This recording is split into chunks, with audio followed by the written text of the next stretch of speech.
Eliyahu Ben soul Cohen, जिसे आमतौर पर एली कोहेन के नाम से जाना जाता है, वह एक इजरायली जासूस था। उसे वर्ष 1961 से 1965 तक सीरिया में अपने जासूसी कार्य को अंजाम देने के लिए जाना जाता है, जहां उन्होंने सीरियाई राजनीतिक और सैन्य के साथ घनिष्ठ संबंध विकसित किए और रक्षा मंत्री के मुख्य सलाहकार तक बन गए। एली का जन्म साल 1924 में पड़ोसी मुल्क मिस्र के अलेक्जेंड्रिया में एक सीरियाई यहूदी परिवार में हुआ था। सीरियाई यहूदी कहने का अर्थ है कि एली के पिता तो मिस्र से थे, लेकिन उनकी माँ सीरिया की थी। एली कोहेन का जन्म जिस दौर में हुआ, उस समय पूरे अरब मुल्कों में यहूदियों के खिलाफ घृणा का माहौल था। जहाँ कहीं भी यहूदी दिखाई देते, उसे मार पीट कर भगाने लगते थे। इसी आधार पर वहाँ यहूदियों द्वारा जियोनिस्ट मूवमेंट भी चलाया जा रहा था। साल 1948 में जब इजराइल बना तो मिस्र के कई यहूदी परिवार यहाँ से जाने लगे। मिस्र से जाने वाले यहूदियों में कोहेन के माता पिता और 3 भाई भी शामिल थे। साल 1949 में एली का परिवार यहूदियों का देश इजराइल जाकर बस गए, लेकिन एली मिस्र में ही रहे। वह यहाँ रुककर उन्होंने यहूदी गतिविधियों में हिस्सा लिया। हालांकि 1951 में एक सैन्य तख्तापलट के बाद एक यहूदी विरोधी अभियान शुरू हुआ और कोहेन को गिरफ्तार कर लिया गया, मगर मिस्र एली के खिलाफ कोई आरोप सिद्ध नहीं कर पाया। जिसके बाद एली ने 1950 के दशक में इजराइल के लिए गुप्त अभियानों में हिस्सा लिया और 1957 में इजराइल आकर बस गए। इजराइल आने के 2 साल बाद उनकी शादी नादिया से हो गई। एली इजराइल आने के बाद वह हर संभव कोशिश में था कि उसे खुफिया एजेंसी मोसाद में जगह मिले। बचपन से ही मारकाट और यहूदियों को प्रताड़ित देख उनके मन में प्रतिशोध की भावना और अपने हक की लड़ाई लड़ने के लिए बेताब थे। एली ने मोसाद में शामिल होने के लिए टेस्ट भी दिए, लेकिन वह पास नहीं हो सका। तो उसके बाद वह साल 1960 में ट्रांसलेटर और अकाउंटेंट के रूप में काम किया।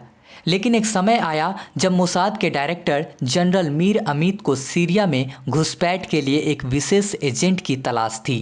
तो डायरेक्टर जनरल ने एक दिन टेबल पर रखी रिजेक्टेड कैंडिडेट की लिस्ट में उन्हें एली कोहेन का नाम दिखा। एली का इतिहास खंगालने पर उन्हें सबसे फिट कैंडिडेट लगे। कोहेन को मोसाद ने 6 महीने की कड़ी ट्रेनिंग दी और फील्ड एजेंट बनाने के लिए रिकमेंड कर दिया। फील्ड एजेंट के तौर पर एली का पूरा मिशन गुप्त रहने वाला था। इसकी पूरी जानकारी एली ने अपनी पत्नी से भी साझा नहीं किया। अपनी पत्नी नादिया से उन्होंने बताया कि वह रक्षा मंत्रालय के फर्नीचर वगैरह खरीदने विदेश जा रहे हैं। इजराइल से निकलकर एली साल 1961 में अर्जेंटीना के ब्यूनोस एयरेस पहुँचे, जहां उनका नया नामकरण हुआ, कामेल अमीन ताबेत। इसके आगे अब यही नाम उसकी पहचान बन गया। प्लान के मुताबिक यहाँ उन्होंने सीरियाई व्यापारियों और सीरियन एम्बेसी के मिलिट्री अटैच जनरल अमीन अल हफीज़ से संबंध बनाए।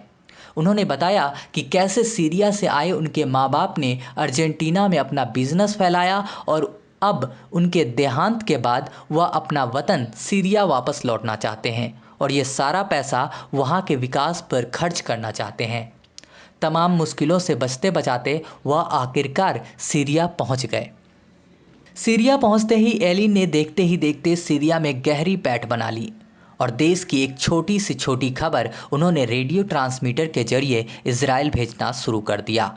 एली के संबंध नेताओं से लेकर सीरियन आर्मी के बड़े बड़े अफसर तक हो गए। साल 1963 में जनरल अमीन अल हफीज़ की बात पार्टी ने सत्ता पर कब्जा कर लिया। एली ने रातों रात हुए इस तख्तापलट से ध्यान भटकाने के लिए अपने घर पर एक बड़ी पार्टी दी, जिसमें शराब और वेश्याओं की भरमार थी। इस पार्टी में उन्होंने आर्मी के बड़े अफसरों से लेकर मंत्रियों तक को बुलाया। जब सबका ध्यान अय्याशी पर था, तब एली के दोस्त अमीन अल हफीज़ रातों रात राष्ट्रपति बन गए। अब सीरिया में एली कोहेन की मनचाही सरकार थी। एली ने कई बड़ी साजिशों का पता लगा लिया। एली ने ही इजराइल को बताया कि कैसे सीरिया इजराइल के लिए पानी के एकमात्र स्रोत सी ऑफ गैलिली में जाने वाले 2 नदियों के पानी को मोड़ने का प्लान बना रहा है। इजराइल ने दक्षिणी सीरिया में चल रही इस गुप्त तैयारी को एयर स्ट्राइक कर एक झटके में ध्वस्त कर दिया। लगातार मिल रही नाकामियों से तंग आकर सीरिया के राष्ट्रपति अमीन अल हफीज़ ने एली उर्फ कामेल आमीन ताबेत को सीरिया का रक्षा मंत्री बनाने का ऑफर दिया, लेकिन वह नहीं जानते थे कि जिसे वह रक्षा मंत्री बनाने जा रहे हैं वही उसकी सारी नाकामियों की जड़ है। हालांकि एली रक्षा मंत्री बन पाते उससे पहले ही हाफिज़ के रक्षा सलाहकार अहमद सुईदानी को शक हो गया कि कोई अंदर का ही आदमी है जो जासूसी कर रहा है। सुईदानी ने सोवियत की मदद से एक ट्रैकिंग डिवाइस मंगाई जिसने दमिश्क में घूम घूम कर रेडियो ट्रांसमीटर का पता लगाना शुरू कर दिया। 2-3 दिन चले इस ऑपरेशन में आखिरकार सुईदानी को कामयाबी मिल गई। पता चला कि जिस कामेल आमीन ताबेत पर पूरा सीरिया भरोसा कर रहा था असल में वह इजरायली जासूस है। सुईदानी ने पूरी फोर्स के साथ एली के घर पर धावा बोला और उन्हें रेडियो ट्रांसमिशन करते अप्रैल 1965 में रंगे हाथों पकड़ लिया। करीब 1 महीने तक चले टॉर्चर के बाद 18 मई 1965 को दमिश्क के मजरे स्क्वायर पर एली को सरेआम फांसी दे दी गई। एली के शव को चौराहे पर 8 घंटे तक लटका कर रखा गया और लोगों को उनके शव पर जूते चप्पल बरसाने की छूट दी गई। एली कोहेन ने सीरिया के दमिश्क में रहकर छोटी से छोटी जानकारी मोसाद को दी।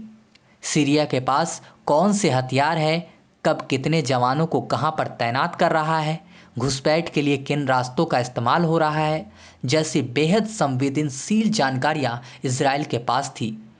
एली कोहेन को आज भी इजराइल में एक हीरो के तौर पर याद किया जाता है।